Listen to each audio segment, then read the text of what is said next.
रामकृष्ण हरी. हिंगू त्रासीला गाणी तरी कैचे सुगंधत्व आणि द्रव सांडोनी पाणी केवी राहे ते. श्री गुरु ज्ञानोबा म्हणतात हिंगाला वास चांगला नाहीये, पण म्हणून काय झालं, तो अन्नाला चव निर्माण करतो. तसं मनुष्य रंगारूपाने कसाही असू द्या, त्याची ज्ञान आणि विद्वत्ता महत्वाची आहे. राजा आणि मंत्री बाग बघायला चालले होते. बागेत विहार करताना राजा म्हणतो, मंत्री साहेब तुम्ही विद्वान आहात, पण तुम्ही दिसायला फारसे सुंदर नाही, तुम्ही कुरूप आहात. तेव्हा त्या मंत्र्यांनी काय केलं की एक माठ आणि एक सोन्याचं भांड त्यातून पाणी आणलं. राजा म्हटलं मला थंड पाणी हवं. तेव्हा मंत्री सांगतात ह्या माठातलं पाणी थंड आहे, पण माठ दिसायला चांगला नाही.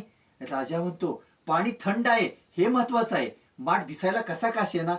तेव्हा मंत्री म्हणतात राजे महाराज, म्हणूनच एखादा मनुष्य दिसायला किती का कुरूप असे ना, पण त्याची विद्वत्ता, त्याचं ज्ञान, त्याचं आचरण, त्याचं चारित्र्य हे महत्वाचं आहे. म्हणून ज्ञानोबा म्हणतात की हिंग जरी दिसायला चांगला नसला, त्याला सुगंध नसला, तरी तो पदार्थाला चव आणतो. तसं माणसाचं जीवन हे समाजाला काहीतरी देणार असलं पाहिजे. तो दिसायला कितीही कुरूप असला तर ते फार महत्वाचं नाही, असं माऊली सांगतात.